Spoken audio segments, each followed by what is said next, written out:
Sakata la kurushiwa kiatu Rais Ruto, watu watatu wakamatwa. Watu watatu wanashikiliwa na maafisa wa jeshi la polisi huko Kuria katika kaunti ya Migori nchini Kenya kwa tuhuma za kumrushia kiatu Rais wa Kenya William Ruto wakati akihutubia wakazi wa Keacha, ambapo afisa wa usalama ambaye jina lake halijatajwa amesema uchunguzi unaendelea na wanategemea kuwakamata wahusika wengine wa tukio hilo. Afisa huyo pia alisema uchunguzi wao umebaini kwamba tukio hilo lilichochewa na ugomvi wa kisiasa na pengine lilipangwa kabla ziara Rais wa Kenya William Ruto, ambapo mamlaka za uchunguzi na usalama wa taifa nchini Kenya zinachunguza mshukiwa mkuu wa tukio hilo kwa makini, ambaye ndiye atakayefanikisha uchunguzi mzima wa zoezi hilo.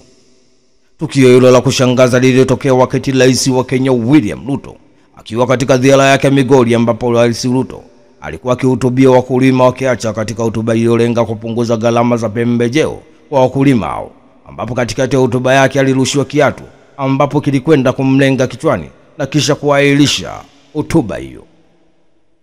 Hata hivyo, maafisa wa usalama nchini Kenya wenye jukumu la kumlinda Rais wa Kenya William Ruto walikimbia haraka jukwani na mkutano ukavurugika kwa dakika chache, ambapo baadhi ya wabunge walilaani tukio hilo wakisema mkutano unaahirishwa na maisha ya rais kwa usalama zaidi. Ni taarifa kutoka nchini Kenya. Hatimaye watu watatu wanashikiliwa na maafisa wa jeshi la polisi huko Kuria katika kaunti ya Migori nchini Kenya kwa tuhuma za kumrushia Rais wa Kenya William Ruto kiatu wakati akihutubia wakazi wa Keacha, ambapo afisa wa usalama ambaye jina lake halikutajwa amesema uchunguzi unaendelea na wanategemea kuwakamata wahusika wengine wa tukio zima.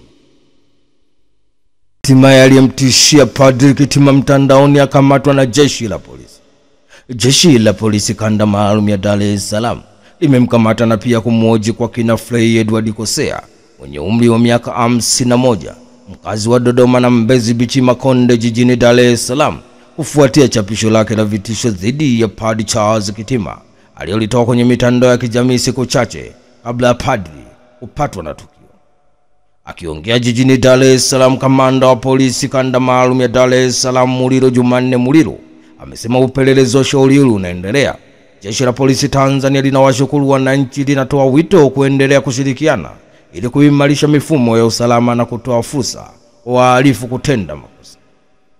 Katika ukurasa wake wa X, Frey Aprili 28 mwaka 2025 aliandika, mwambieni Kitima ipo siku ataingia kwenye 18, atoka asa au Tanzania, mwacheni ajifanye mwanasiasa, mfikishieni message, siku si nyingi atapata anachokitafuta, dawa yake iko jikoni, atakuja kuozea jela. Ni taarifa kutoka jijini Dar es Salaam. Hatimaye jeshi la polisi kanda maalum ya Dar es Salaam limemkamata na pia kumhoji kwa kina Frey Edward Kosea mwenye umri wa miaka 51, mkazi wa Dodoma na Mbezi Beach Makonde jijini Dar es Salaam, kufuatia chapisho lake la vitisho dhidi ya Padri Charles Kitima aliyolitoa kwenye mitandao ya kijamii siku chache kabla ya padri kupatwa na tukio. Amos Makala toa kauli walioama Chadema tunawakaribisha sisi. Katibu wa halmashauri kuu NEC itikadi, uenezi na mafunzo wa Chama cha Mapinduzi CCM Amos Makala amewakaribisha kujiunga Chama cha Mapinduzi CCM wajumbe wa sekretariat ya Chama cha Demokrasia na Maendeleo Chadema iliyomaliza muda wake, ambao Mei 7 mwaka 2025 walitangaza rasmi kuondoka Chama cha Demokrasia na Maendeleo Chadema, akiwemo aliyekuwa naibu katibu mkuu wa Chama cha Demokrasia na Maendeleo Chadema Bala Benson Kigaila, aliyekuwa katibu mkuu Chama cha Demokrasia na Maendeleo Chadema Zanzibar Salum Mwalimu, Catherine Luge na John Mrema. CPA Amos Makala amesema hayo wakati akiongea na wananchi wa Mvomero mkoani Morogoro, ikiwa ni muendelezo wa ziara yake ya siku 7 mkoani humo. Ni taarifa kutoka Morogoro. Hatimaye katibu wa halmashauri kuu NEC itikadi, uenezi na mafunzo wa Chama cha Mapinduzi CCM CPA Amos Makala amewakaribisha kujiunga na Chama cha Mapinduzi CCM wajumbe wa sekretariat ya Chama cha Demokrasia na Maendeleo Chadema iliyomaliza muda wake, ambao Mei 7 mwaka 2025 walitangaza rasmi kuondoka Chama cha Demokrasia na Maendeleo Chadema, akiwemo aliyekuwa naibu katibu mkuu wa Chama cha Demokrasia na Maendeleo Chadema Bala Benson Kigaila, aliyekuwa mkuu wa Chadema Zanzibar Salum Mwalimu, Catherine Luge na John Mrema. Zitto Kabwe kuchukua fomu ya kugombea ubunge Kigoma. Kiongozi mstaafu ACT Wazalendo Zitto Zuberi Kabwe amesema atachukua fomu ya kuomba ridhaa ya chama cha ACT Wazalendo kimteue kuwa mgombea jimbo la Kigoma mjini, ambapo akishachukua fomu ataongea pia na wananchi wa kata ya Bangu. Kupitia ukurasa wake wa X, Zitto Zuberi Kabwe ambaye amewahi kuwa mbunge kwa miaka 15 ameandika leo mchana na kutana na wazee wa mji wa Kigoma mjini kuomba baraka zao kabla ya kuchukua fomu kugombea ubunge jimbo la Kigoma mjini. Mungu akipenda nitachukua fomu na kuzungumza na wananchi katika kata ya Bangu. Ni taarifa kutoka Kigoma. Hatimaye kiongozi mstaafu wa ACT Wazalendo Zitto Zuberi Kabwe amesema atachukua fomu ya kuomba ridhaa chama cha ACT Wazalendo kimteue kuwa mgombea jimbo la Kigoma mjini, ambapo akishachukua fomu ataongea pia na wananchi wa kata ya Bangu. Bunge la Ulaya kujadili kesi ya Tundu Lissu.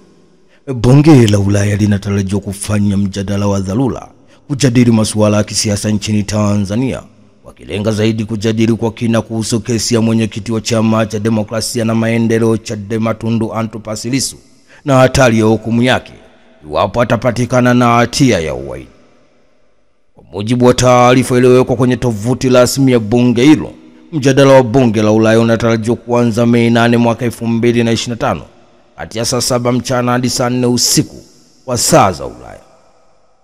Baada ya mjadala huo, wabunge wa Ulaya wanaandaa na kupiga kura juu ya azimio maalum lenye rejea ya mwaka 2025 yenye nambari 2690 RSP Mei 8 mwaka 2025 kuhusu mjadala huo wa kesi inomkabili mwenyekiti wa chama cha demokrasia na maendeleo Chadema Tundu Antipas Lissu. Tundu Antipas Lissu anakabiliwa na mashtaka mawili, ambapo moja ni la uchochezi na jingine ni la uhaini, ambalo adhabu yake ni kunyongwa, ambapo kesi yake inatarajiwa kuendelea tena kesho katika mahakama ya Kisutu. Ni taarifa kutoka jijini Dar es Salaam. Hatimaye bunge la Ulaya linatarajiwa kufanya mjadala wa dharura kujadili masuala ya kisiasa nchini Tanzania, wakilenga zaidi kujadili kwa kina kuhusu kesi ya mwenyekiti wa chama cha demokrasia na maendeleo Chadema Tundu Antipas Lissu na hatari ya hukumu yake iwapo atapatikana na hatia ya uhaini. Spika wa bunge atoa kauli Rais Samia anafanya kazi vizuri kuliko wanaume. Spika wa bunge la Jamhuri ya Muungano wa Tanzania Daktari Tulia Ackson amesema Rais wa Jamhuri ya Muungano wa Tanzania Daktari Samia Suluhu Hassan anaendelea kufanya kazi vizuri zaidi ya baadhi ya viongozi wa kiume, akieleza kuwa mafanikio yake ni ushahidi na uwezo mkubwa wa wanawake katika uongozi. Daktari Tulia Ackson ameyasema hayo alipohutubia kongamano la wanawake wa shirika la reli Tanzania TRC lililofanyika jijini Dar es Salaam, kuwakutanisha zaidi wanawake 1000 kutoka shirika hilo. Katika hotuba yake amewahamasisha wanawake walioko kwenye nafasi za maamuzi, ambapo spika wa bunge la Jamhuri ya Muungano wa Tanzania Daktari Tulia Ackson amewataka kutokuwa wanyonge kwa sababu ya jinsia yao na kuendelea kushiriki kikamilifu katika maendeleo ya taifa.